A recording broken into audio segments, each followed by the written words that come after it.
Nous allons aujourd'hui travailler sur les probabilités, quelque chose qui est nouveau pour vous.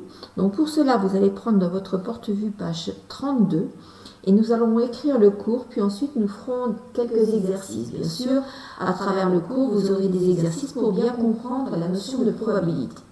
Donc premièrement, une définition, une expérience est dite aléatoire, un mot qui va être intéressant aussi à connaître si elle vérifie les deux conditions.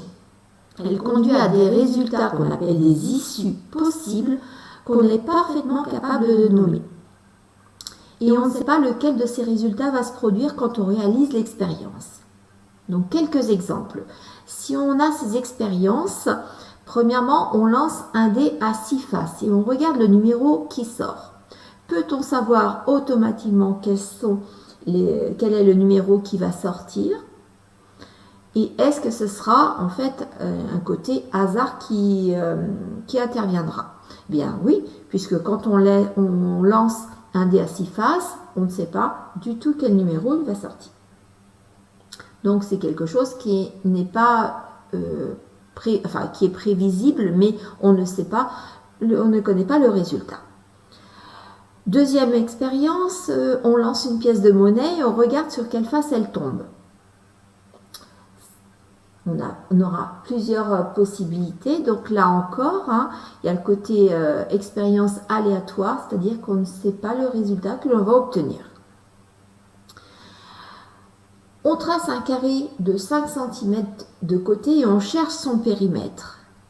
Et bien là, il n'y a pas le côté d'expérience aléatoire parce qu'on sait de toute façon que le périmètre d'un côté d'un carré de 5 cm de côté sera toujours égal à 5 x 4, 20 cm. Donc il n'y a pas le côté expérience aléatoire, le côté hasard du résultat. Puis pour terminer, on vous donne une autre expérience. On place dans une urne une boule rouge et 6 boules jaunes. On tire sans regarder une boule dans cette urne et on identifie la couleur. Donc là, bien encore le côté hasard qui intervient, expérience aléatoire, puisqu'on ne sait pas quelle couleur on va pouvoir tirer. Il y aura différentes possibilités, bien sûr, que l'on va essayer d'analyser. Donc voilà en ce qui concerne la notion d'expérience aléatoire.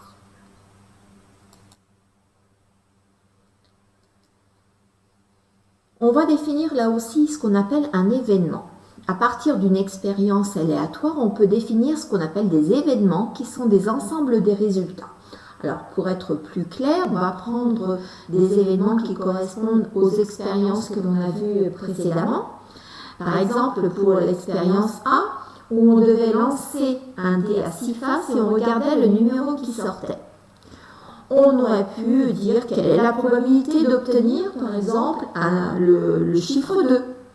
Ou obtenir un nombre impair, ou obtenir un nombre pair, obtenir 1, obtenir 4, etc. Donc tout ça, ce sont des événements. Là, on vous demandait 2 événements simplement. Je vous en ai donné 2 exemples. Pour le B, où on lançait une pièce de monnaie et on regardait sur quelle face elle tombait. Eh bien là, de toute façon, pas 36 solutions. On a 2 événements possibles. Soit on obtient face, soit on va obtenir pile. Et puis pour le D, où on place dans une urne une boule rouge et 6 boules jaunes, et on tire au hasard et on identifie la couleur, eh bien l'événement pourrait être obtenir une boule rouge ou obtenir une boule jaune. Donc voilà en fait les événements qui correspondent aux différentes expériences aléatoires.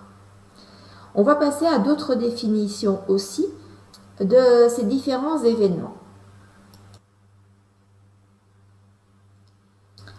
Alors, première définition, on dit un événement A est un ensemble d'issues, un ensemble de résultats possibles.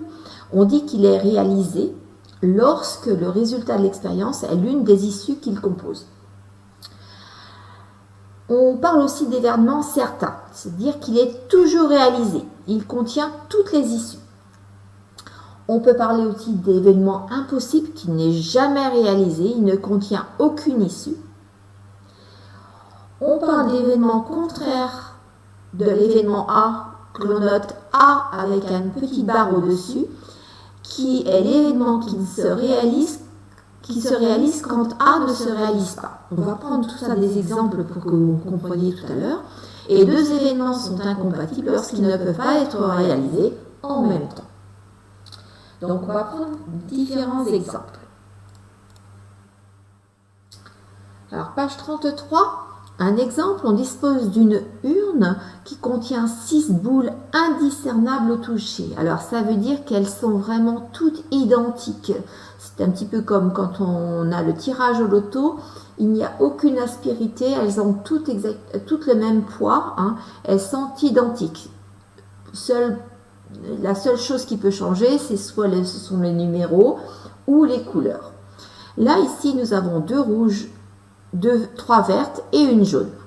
Et là encore, on tire au hasard, on s'intéresse à la couleur de la boule qui va être tirée. On vous demande, parmi les événements qui sont cités ici, d'entourer en vert ceux qui sont certains, ceux qui sont sûrs de toute façon d'arriver, et en rouge ceux qui sont complètement impossibles. Donc, premier événement, on vous demande, la boule tirée est violette. Voilà, c'est impossible, je peux entourer en rouge puisqu'il n'y a pas de couleur violette à l'intérieur de l'urne. La boule tirée n'est pas rouge. Ce n'est pas certain, hein. Donc là, ce n'est ni certain ni impossible, hein. C'est probable, hein. Elle peut ne pas être rouge, mais elle peut l'être aussi. Donc, on n'entoure pas cet événement. La boule tirée est colorée, bien sûr, puisque elle sera soit rouge, soit verte, soit jaune. Donc, c'est un événement qui est certain. Donc là, on va colorer ça en vert. La boule tirée est rouge. Bon, on n'est pas certain et c'est pas impossible non plus, donc on ne va pas entourer.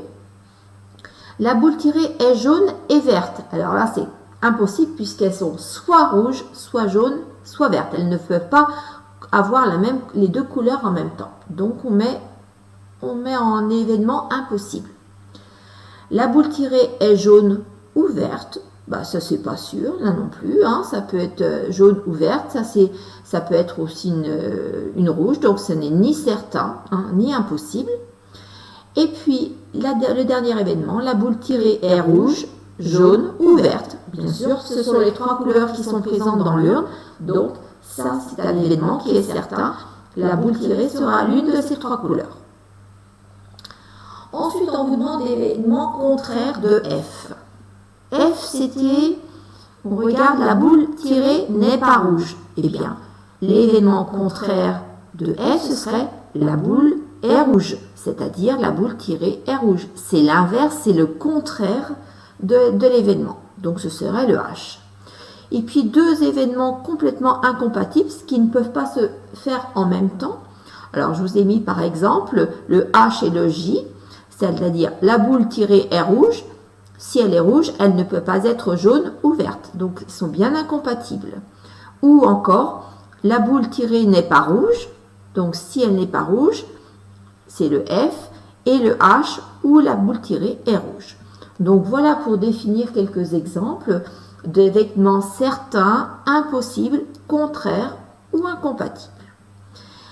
Maintenant, nous allons travailler sur le calcul elle-même des probabilités.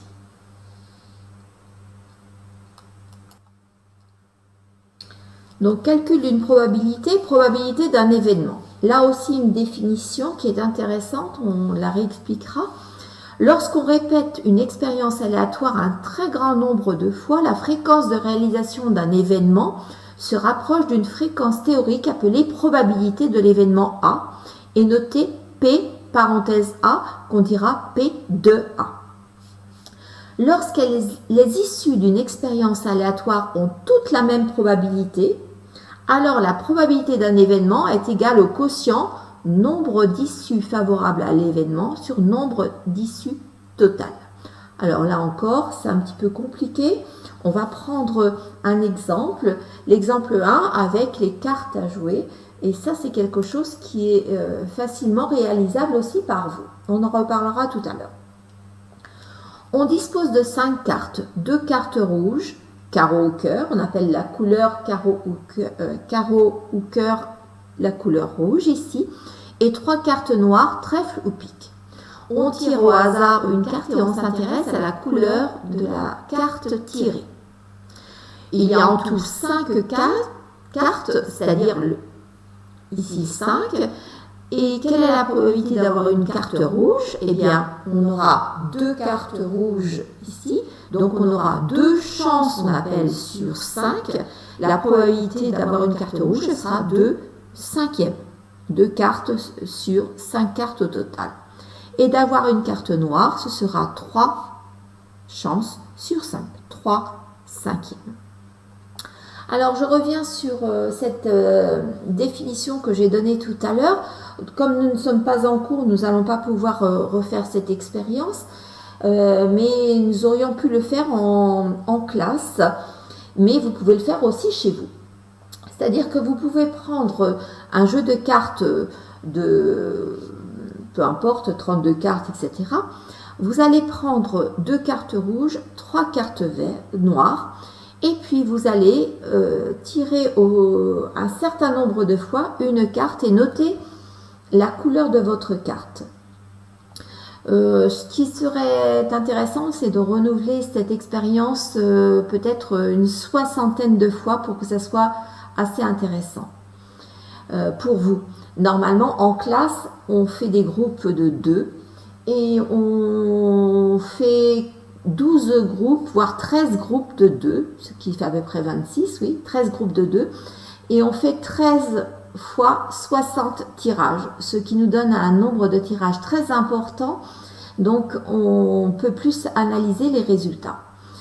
Et en faisant en fait l'analyse des résultats, on s'aperçoit que la fréquence théorique eh bien, se rapproche de cette probabilité, c'est-à-dire que si vous faites 60 tirages, par exemple ici, 60 tirages, eh bien, vous allez voir que ça se rapprochera, 60, vous allez peut-être avoir pas loin de 36 fois sur 60 avoir tiré la carte noire, hein, et là, 24 fois sur 60 tirer la carte rouge. Alors, on a mis sur 60, si vous pouviez recommencer et refaire ça sur encore plus de tirages, ce serait intéressant. Ça veut dire qu'une expérience se rapproche de la théorie. Et plus on fera d'essais, et plus en fait on se rapprochera de cette théorie. Et ça a été à chaque fois en classe, tous les ans, on renouvelle cette expérience et on constate que c'est très très proche de la théorie. Donc voilà pour cette page numéro 33. Autre exemple avec les lettres de l'alphabet que l'on met aussi dans un sac, on tire une lettre au hasard. Quelle est la probabilité de tirer la lettre A? Eh bien, on a 26 lettres dans l'alphabet, on n'aura qu'une seule lettre A, donc la probabilité serait de 1/26e. La probabilité contraire de ne pas tirer la lettre A, c'est-à-dire de tirer toutes les autres lettres sauf la lettre A, il restera 25 autres lettres que celle de A, donc 25, 26e.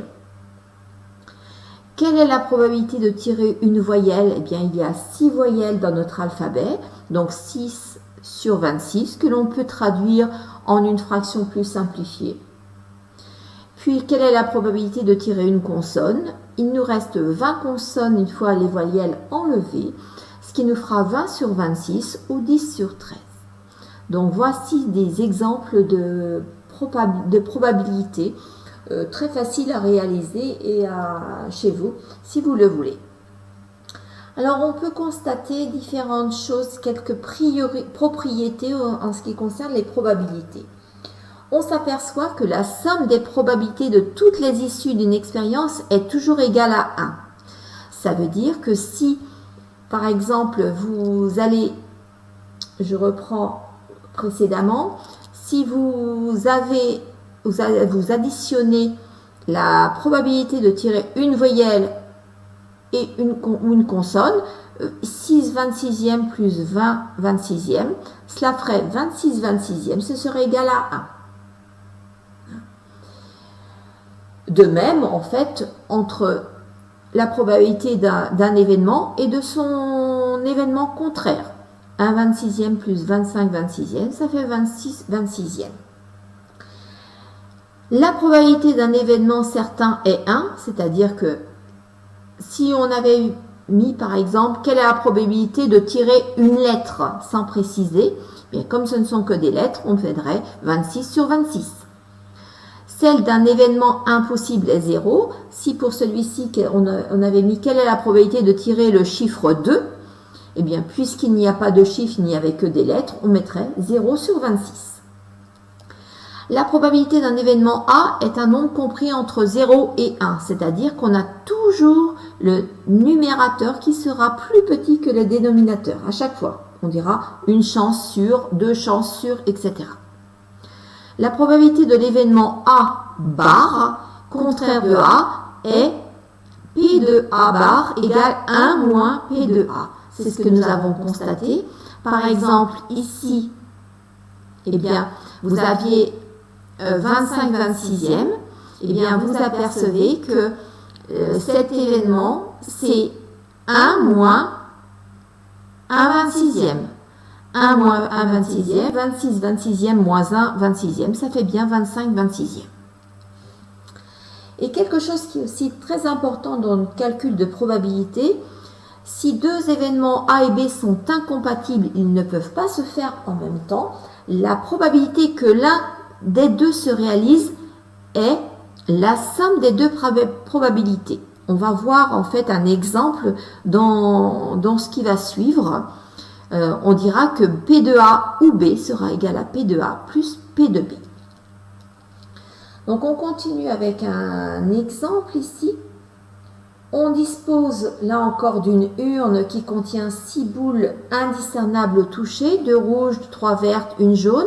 On tire au hasard et on vous demande quelle est la probabilité de tirer une boule rouge.